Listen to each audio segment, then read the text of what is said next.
जय श्री राम। नमस्ते दोस्तों, आज हम आपको बताएंगे चिंता में खुद को बर्बाद मत करो।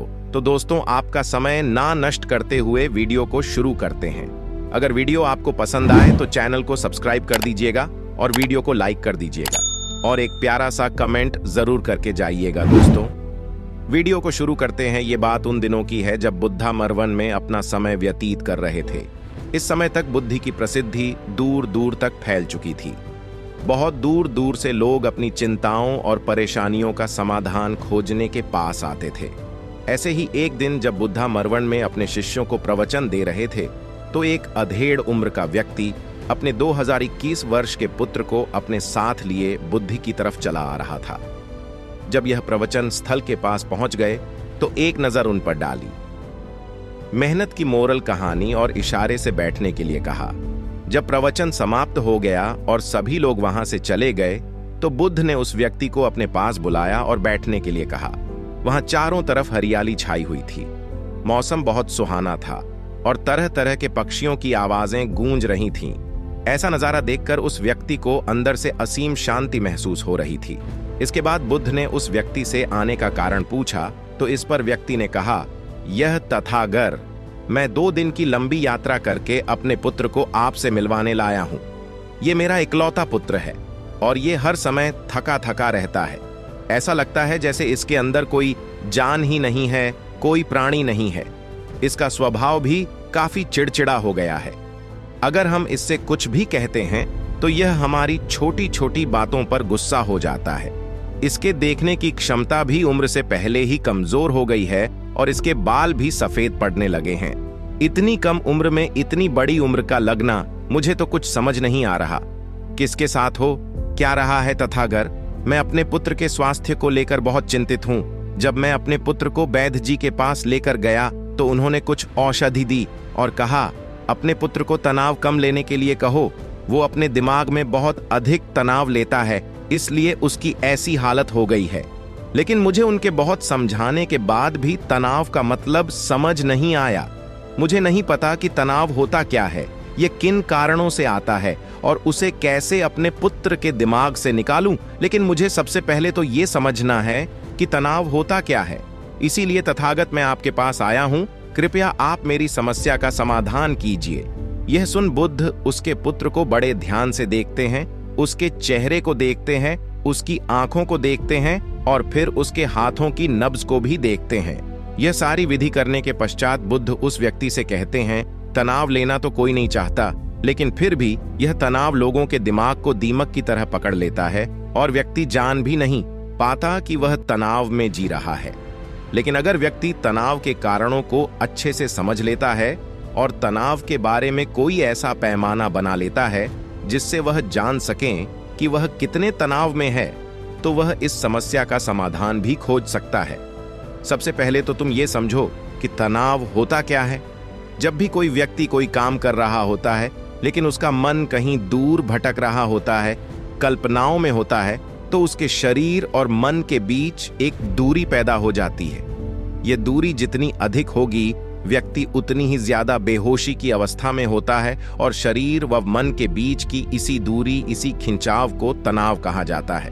आखिर कोई पसंदीदा खेल खेलने के बाद व्यक्ति चुस्ती और प्रसन्नता से क्यों भर जाता है, जबकि उसने तो अपने शरीर को थकाया है। लेकिन समझने वाली बात यह है कि खेलते समय मन और शरीर एक साथ पूरी तरह से उस खेल में केंद्रित होते हैं, जिससे शरीर और मन के बीच दूरी पैदा नहीं होती और कोई तनाव पैदा नहीं होता। और अगर दिमाग में कोई तनाव था भी तो वो भी दूर हो जाता है। लेकिन इसके विपरीत जब हम कोई ऐसा काम करते हैं जो हमें पसंद नहीं है तो हमारा ससुर तो उस काम को कर रहा होता है, लेकिन हमारा मन कहीं दूर कल्पनाओं में भटक रहा होता है, जिससे शरीर और मन के बीच एक दूरी पैदा हो गई और तनाव ने जन्म ले लिया। इसीलिए व्यक्ति को एक समय पर सिर्फ एक ही काम करना चाहिए और अपने तन और मन की सारी शक्ति उसी एक काम पर लगा देनी चाहिए, जिससे व्यक्ति के अंदर तनाव पैदा ही ना हो। इसके बाद बुद्ध ने कहा, तनाव पैदा होने के मुख्य 8 कारण होते हैं और जिसने इन कारणों को समझ लिया वो जीवन भर तनाव मुक्त रह सकता है। मुख्य कारणों में सबसे पहला कारण है अति महत्वाकांक्षी होना। महत्वाकांक्षी होना अच्छी बात है, लेकिन क्या कभी आपने इस बात पर ध्यान दिया है कि इंसान के लक्ष्य कभी पूरी ही नहीं होते? उसका एक लक्ष्य पूरा हुआ नहीं कि वह दूसरे की तरफ भागने लगता है, दूसरा पूरा हुआ तो तीसरे की तरफ, और इस तरीके से वो अपने लक्ष्यों को पाने के लिए जिंदगी भर गोल गोल घूमता रहता है। इसीलिए जो व्यक्ति अति महत्वाकांक्षी होता है, जिसने बड़े बड़े लक्ष्य बनाए होते हैं, वह वर्तमान में कभी रह ही नहीं पाता। उसका मन सदैव भविष्य की योजनाएं बनाने में ही व्यस्त रहता है। उसका शरीर तो वर्तमान में रहता है, लेकिन भविष्य में ही रहता है, जिससे मन और शरीर के बीच दूरी पैदा हो जाती है और वह तनाव भरी जिंदगी जीने लगता है। बुद्ध के मुंह से यह बात सुन उस लड़के ने कहा, बुद्ध, तो फिर इसका मतलब है कि हमें लक्ष्य नहीं बनानी चाहिए, क्योंकि लक्ष्य बनाना भी तो महत्वाकांक्षा ही है। इस पर बुद्ध ने कहा, जीवन में लक्ष्य बनाना कोई गलत बात नहीं है, लेकिन समस्या तब उत्पन्न होती है जब वो अपना पूरा ध्यान उस लक्ष्य से मिलने वाले परिणाम पर ही लगा देते हैं और उसके परिणाम की चिंता करते रहते हैं। व्यक्ति को वर्तमान में जीना आना चाहिए। आप लक्ष्य बनाइए और उस लक्ष्य की प्राप्ति के लिए कड़ी मेहनत करिए, लेकिन साथ ही साथ आपको इस बात का भी ज्ञान होना चाहिए कि आप अभी वर्तमान में जी रहे हैं और वर्तमान ही सत्य है। बुद्ध ने आगे कहा, तनाव का दूसरा सबसे बड़ा कारण है ईर्ष्या। जब व्यक्ति ईर्ष्या और जलन से भर जाता है तो उसका मन अंदर से सड़ने लगता है। ईर्ष्या एक आंतरिक घाव है। आंतरिक घाव यानी मन का घाव। व्यक्ति के शरीर का घाव तो भर सकता है, लेकिन मन का घाव कभी नहीं भर सकता। इसीलिए व्यक्ति को दूसरे की खुशी और तरक्की से कभी ईर्ष्या नहीं करनी चाहिए, क्योंकि तनाव का कारण है। इसके बाद बुद्ध ने तनाव का अगला कारण बताते हुए कहा कि आरुषिपूर्ण काम करने से भी मन में तनाव पैदा होता है। जो काम करना हमें पसंद ही नहीं है, जिसका में हमारी रुचि ही नहीं है, उस काम में हमारा मन लग ही नहीं पाएगा। हमारा शरीर तो वही बैठा रहेगा, लेकिन हमारा मन कल्पनाओं की उड़ान भरेगा, जिससे शरीर और मन के बीच दूरी पैदा हो जाती है और व्यक्ति तनावग्रस्त हो जाता है। इसीलिए इंसान को हमेशा अपनी रुचि के अनुसार ही कार्य करनी चाहिए। अगर व्यक्ति ने यह पता कर लिया कि उसे कौन सा काम करना पसंद है और वो उसी काम को अपने जीवन का लक्ष्य बना लेता है, तो फिर वो काम उसके लिए काम नहीं बल्कि खेल बन जाता है। फिर बुद्ध ने कहा, तनाव का चौथा कारण होता है किसी दूसरे से अच्छा रखना। तो फिर क्या हुआ? व्यक्ति जीवन भर तनाव में ही जिएगा। इसका जवाब देते हुए बुद्ध ने कहा कि इंसान को यह बात समझनी चाहिए कि हमारा जीवन दुखों का आधार है। जैसे जैसे हमारा जीवन आगे बढ़ता है, इसमें दुख आते हैं, बीमारियां आती हैं और फिर अंत में मृत्यु भी आती है। तो बीमारियां इंसान के जीवन का अभिन्न अंग है, कोई इनसे बच नहीं सकता। बस किसी किसी के जीवन में ये समय से पहले आ जाती है, तो किसी के बाद में पड़ाती सबको है। जब इंसान का मन इस बात को अच्छे से समझ लेगा, तो फिर वह अपनी बीमारी के बारे में सोच सोच कर ज्यादा तनाव नहीं लेगा, क्योंकि यह हमारे जीवन का अभिन्न हिस्सा है। और इसके लिए व्यक्ति को शारीरिक रूप से भी अभ्यास करते रहना चाहिए। अपने जीवन में व्यायाम और स्वस्थ जीवन शैली को भी जगह देनी चाहिए। रानी और बौना, ताकि उसका शरीर लंबे समय तक निरोगी रहकर सही से काम कर सके। तनाव का अगला कारण होता है अपनी योजनाओं को समझने के लिए समय न देना। कुछ लोगों के दिमाग में कोई विचार आया नहीं है कि वो बिना सोचे समझे उस पर काम करना शुरू कर देते हैं, और जब उस काम में उन्हें असफलता मिलती है तो वह तनाव से भर जाते हैं, क्योंकि उन्होंने उस काम को शुरू करने से पहले उसके बारे में पूरी जानकारी इकट्ठा नहीं की थी। इंसान को कोई भी काम शुरू करने से पहले उसके अच्छे और बुरे परिणामों के बारे में ठीक से सोच विचार कर लेना चाहिए। इंसान को इस बारे में भी सोच लेना चाहिए कि अगर ये योजना सफल नहीं हुई तो फिर इसके बाद मैं क्या करूंगा। इसलिए व्यक्ति को अपनी योजनाओं को ठीक से समझने के लिए पूरा समय देना चाहिए, ताकि बाद में उस योजना की वजह से तनाव पैदा ना हो। तनाव का सातवां सबसे बड़ा कारण होता है टाल मटोल करना, आज के काम को कल पर टालना। आप लोगों ने ये कहावत तो सुनी होगी कि आलसी इंसान के शरीर का सबसे बड़ा शत्रु है। इंसान आलस्य की वजह से आज के काम को कल के लिए टाल देता है और फिर काम को टालना उसकी आदत बन जाती है। काम को कल पर टालने वाले व्यक्ति का काम कभी भी समय पर पूरा नहीं हो पाता, और अगर किसी तरह से पूरा हो भी जाता है तो वह उतना अच्छा नहीं हो पाता जितना अच्छा उसे किया जा सकता था।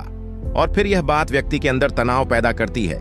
लेकिन काम को टालना या काम को एकदम अंत समय पर करना एक आदत है, इसीलिए व्यक्ति ना चाहते हुए भी बार बार अपनी इस आदत का शिकार बन जाता है और काम को टालता रहता है। और फिर जब काम की समय सीमा पास आ जाती है तो वह तनाव से भरकर काम को पूरा करने का प्रयास करता है। इसीलिए तनाव मुक्त रहने के लिए व्यक्ति को काम को टालने की आदत छोड़नी पड़ेगी, और यह तभी संभव है जब व्यक्ति काम को समय से पहले खत्म करने का निश्चय करे। सबसे आखिरी और सबसे प्रमुख कारण जो तनाव का होता है वो है ज्यादा सोचना। लगातार सोचते रहना भी एक बीमारी है, और यह उस व्यक्ति में सबसे ज्यादा पाई जाती है जो कपोल कल्पनाएं करता है, जो अतीत की घटनाओं और भविष्य की बातों के बारे में सोचता रहता है, जो बेवजह के अनुमान लगाता रहता है।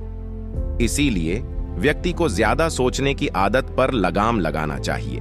इसके लिए जितना हो सके खुद को काम में व्यस्त रखना चाहिए और हर दिन ध्यान का अभ्यास करने को अपने जीवन का हिस्सा बना लेना चाहिए। बुद्ध के मुंह से यह सारी बातें सुनकर उस व्यक्ति ने हाथ जोड़कर कहा, बुद्ध, मेरा पुत्र तो अभी मात्र 20 वर्ष का ही है और इसमें अभी इतनी समझ भी नहीं है कि यह आपकी बताई सारी बातों का एक साथ पालन कर सके। आप कृपया करके तनाव मुक्त रहने का कोई आसान सा तरीका बता दें जिससे मेरा बेटा उसका अनुसरण भी कर सके और तनाव मुक्त भी रह सके। उस व्यक्ति की यह प्रार्थना सुन बुद्धि ने कुछ सोचते हुए जवाब दिया, अगर तुम इतनी सारी बातों का पालन नहीं कर सकते तो इसके लिए एक बहुत ही आसान विधि है। तुम एक बार में एक काम को करने पर ध्यान लगाओ भी काम कर रहे हो, उस समय पर सिर्फ उसी काम को करो, सिर्फ उस पर ही अपना पूरा ध्यान लगाओ। और अगर तुम्हारा मन इधर उधर भटक जाता है तो जैसे ही तुम्हें याद आए उसे वापस फिर उसी काम में लगा दो। यह सबसे आसान और अच्छा तरीका है तनाव मुक्त रहने का। जब तुम भोजन करो तो उस समय सिर्फ भोजन ही करो, उसके पूरे स्वाद का आनंद लो, उसी अनुभव करो। जब चलो तो अपना पूरा ध्यान सिर्फ चलने लगा दो। इससे तुम्हारा मन और तुम्हारा शरीर दोनों एक जगह पर केंद्रित रहेंगे। दोनों के बीच दूरी पैदा नहीं होगी जो कि तनाव का मुख्य कारण होती है। हाथी और उसके दोस्तों, आज की युवा पीढ़ी एक ही समय पर 2-2, 3-3 काम करने के आदी हो चुकी है, जैसे फोन पर बात करते हुए गाड़ी चलाना, खाना खाते हुए टीवी देखना, ये फोन चलाना। और फिर इनकी शिकायत रहती है कि मैं तनाव में जी रहा हूं, मेरा मन शांत रहता है, मैं चिड़चिड़ा सा हो गया हूं। जब कोई व्यक्ति एक ही समय पर 3-3 काम करेगा तो तनाव पैदा होना तो स्वाभाविक है, क्योंकि दिमाग तो एक समय पर पूरा ध्यान लगाकर सिर्फ एक ही काम कर सकता है। पूर्ण रूप से एक ही समय पर 2 कामों पर ध्यान कभी नहीं लग सकता। इसीलिए जहां तक संभव हो सके एक समय पर सिर्फ एक ही काम करने का प्रयास करें, वो भी पूरे ध्यान के साथ। दोस्तों, आशा करता हूं कि आपको इस स्टोरी से काफी कुछ सीखने को मिला होगा। सब्सक्राइब, शेयर, लाइक, कमेंट करके जाना।